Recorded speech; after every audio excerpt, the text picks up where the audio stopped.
Hi, my name is Michelle, and I am here on the African Micro Farm, which is basically just us homesteading in the city. Here we grow as much of our own food as we possibly can, and we have a lovely climate in Gauteng here in South Africa. We grow a lot of our own vegetables. We try to grow some of our own meat. We have the chickens and quails for eggs as well. And today I just want to have a quick chat with you about raising rabbits on your homestead and why we decided to go that route. Okay, so we've in the past raised meat chickens and quails for our own meat, and we still do quails, but our space is quite limited, being on about 1,000 square meter property in the middle of the suburbs. So so we couldn't do a lot of meat chickens at the same time. We had some challenges in terms of raising them indoors for the first few weeks of their lives. The amount of effort it was to clean them out and keep them healthy, and broilers are amazing, but they're a lot of work. And so I was looking for something that would be a bit more sustainable in the long term, because also you need to buy chicks from somebody else, and it's not something that we would be able to carry on with if there was ever a problem with that supply. And so in my research, I came across keeping meat rabbits, and I've had rabbits as a child.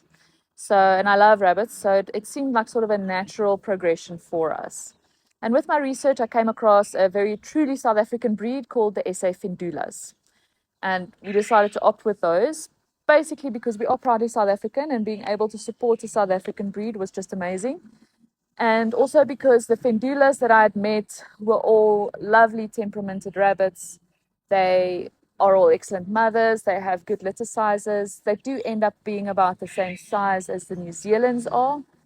But I just really liked the way that they looked and the way that they acted, as it were. And so we got our first Findulas. And it wasn't long after we got started with our meat rabbits, hi Malachi, that I fell in love with Rex rabbits. And the South African Rex rabbits are quite a bit smaller than they are overseas. And since we've had an import ban on rabbits for decades now, we haven't been able to bring in fresh blood. So my Rex rabbits are not designed for meat, but I am a pet breeder for them. And I really do enjoy my Rex bunnies as well. I love colorful, broken, tricolored mud pie rabbits. And that's what I do with the Rexes. So what are some of the biggest pros in my book about the rabbits? My biggest pro for rabbits and keeping them for meat is the amount of effort it is to keep them. Now, I'll show you a bit later on in the video what my cage setups look like. My rabbits live in our chicken coop, which I refer to quite lovingly as our barnyard, because we have chickens, rabbits, and quails that live in there. They are all in raised cages off the ground, so cleaning them really is almost no effort at all. My lower cages I do need to clean out underneath them from time to time, but really that doesn't take a lot of my time up at all.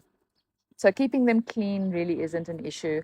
The second big pro that I have for keeping rabbits is the fact that they can multiply without me having to source new stock in with every batch of meat that I want to grow. So obviously I can make my own rabbits, they make their own babies.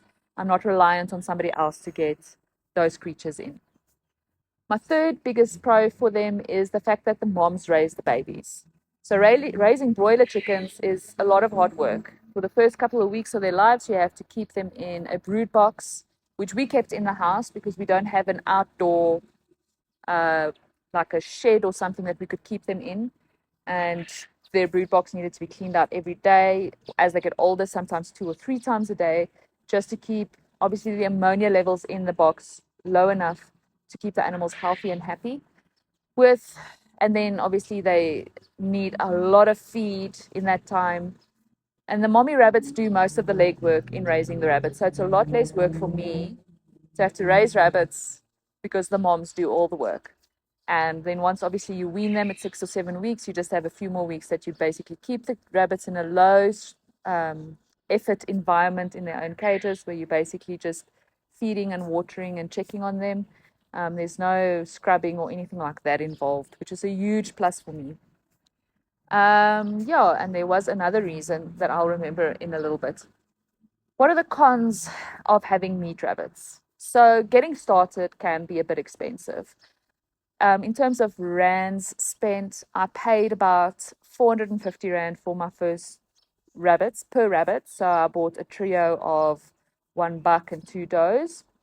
And then obviously you need to build cage setups for them, which can rack up to be a few thousand rand if you do it properly. That is a con for them. And I think that is almost the only con. Oh, there's another con. It is tough having to slaughter cute bunnies that you had to raise yourself. But for me, I remind myself that the reason I'm raising my own meat is because I want ethically sourced meat. I want animals that have been happy and stress free and been able to exhibit some of their natural behaviors, unlike a lot of the meat that we buy in stores. And I want to know what went into my meat when I feed it to my children. I would prefer not to have things heavy laden with antibiotics and hormones and all of those fun things that tend to go into our supermarket meats. So I remind myself of that fact when it comes to slaughtering day and these babies that you've raised from little naked kits, and they've become these cute little fluff balls and then grown into these beautiful big rabbits. It's tough sometimes, but it's important at that time to just remind yourself why you are doing what you're doing. So yeah, I want to see if I can introduce you to some of my rabbits. I do have babies with one of my does. My second doe, I had to take away babies from her, and we're just taking them to her twice a day to feed them because she was being a bit aggressive with them. And yeah, let me show you what we do here. Okay, so this is my meat rabbit pen. And I'll do a nice close-up video of all of these guys. But these two are my girls. I've got Queenie in here. She's a bit upset with me because I took her babies away after she broke one's back and didn't take the rest of that. So the babies are living inside. They are coming to mom twice a day to feed still on her because they are only 3 weeks old right now, so they're still in mommy's milk. But they are eating solids, which is great. And then this is Padme. Padme is actually my more beautiful doe, even though Queenie is bigger. Padme is more in line with the breed standard. And she is an amazing mom. She took some of Queenie's babies. They both had huge litters. Padme had 11 babies. Queenie had 12. They both lost one kid each. Uh, Queenie, unfortunately, killed her baby. And Padme just had a baby that really wasn't thriving, even though we were assisting with feedings once a day with him. So yeah, we've got some babies in here. It's a little quad steel baby. We've got quite a few of them, and they are sizing up quite well for their 2 weeks, 5-ish days, I believe they are. All right, so this is mommy. This is Padme. She is a steel agouti, which means she's got the black tips and the black belly. And she is usually very sweet, but not in the mood for me today, which is fine. She's allowed to be hormonal. Okay, so let me show you some of the other bunnies. Okay, so for the Rex babies, yeah, my Rex babies are 6 weeks old now. I'm going to start weaning them soon and putting them in their bigger cage. They are eating me out the house at the moment. They are eating so much food. It's baby a litter of 8. They are miniature Rexes from my doe Arabella and from a friend's doe, Renal from Whimsical Rabbits. She loaned me Willow. It's also a miniature Rex to make these beautiful babies. And like I said, with the Rexes, I love super colorful babies with the EJ gene. I usually get a nice mix of brokens in different colors. With her last litter, I got a beautiful magpie. With this litter, we got a chocolate harlequin baby, which I'm keeping. But yeah, here's my babies. Aren't they just the most stunning things? There's mommy. She's taking an extended break after this. She lost some weight with the pregnancy and she pulled out so much fur for these kids. She needs to recover. So I've got this little young'un. These two are actually going, no, this one and this one are going to a previous client of mine. This is my little chocolate harlequin girl, that I'm keeping. And this is also going to a previous client. She's a stunning little one. And my chocolate boy girl twins. So yeah, I've just got, I think, 3 more babies available from this litter, which is not bad going. Hey, Baba. Hey, Baba. They are so cute and so affectionate. This is the reason I love Rexes. It's not only that they are so soft, you just want to pet them all day, but they are so friendly and loving. They just want attention and they just want love. It is beautiful. Hey, hi, baby. Yeah, so those are my Rex babies at the moment. I'll take you on a tour of all my Rexies. So that's Arabella. Down here I've got Chiron. He is a Cunelli bunny. He's one of ours. His mommy is Eva and his daddy is also Willow, and he's just got the most amazing coat. He is turning into such a stunning boy. He's just over 3 months old now, reaching a good size. But his mommy only had a litter of 3 babies with this. She's an ermine doe that I'll show you shortly. And the babies are chonkers. They are so big. Hey, Chiron. With your big floppy ears. Yeah.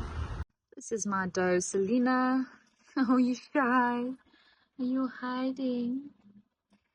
Yeah, she's pregnant with her first litter and she's molting like crazy at the moment. She's usually the most beautiful chocolate color. Hi, Mama. And she's got the sweetest personality. She's an EJ carrier, so even though she's solid chocolate, we should get some nice and colorful babies from her. I bred her to a broken boy called War Admiral. So I'm very excited to see what comes from her. This proud queen over here, who could not be bothered whether I come or go, as long as I occasionally bring her food and treats. This is Eva. So in terms of worth, she's probably my most valuable rabbit, even though she's obviously not the most beautiful. People are so put off by red-eyed white rabbits, but she's an ermine and she's not coming closer to me right now, so I'm just going to let her chill. She's got her coat is like velvet. It is the most amazing coat, and she's an incredible mom. But yeah, she's not aggressive or anything. She's just very apathetic towards me. I don't really care though, as long as she gives me pretty babies. She's also pregnant to War Admiral at the moment. Hey? No, she couldn't care. So this is my Eden baby. Hey. But she has the most beautiful coat. She's got such a soft coat. I am so excited about her. She's just going to be amazing. And just like her brother, she's quite a big standard girl. I need to weigh them to get some updated weights. And she has got the most amazing personality. She is so soft-tempered and just so sweet. I'm absolutely in love with this girl. She's probably, I mean, temperament-wise, Arabella is my favorite bunny, but she's a very close second.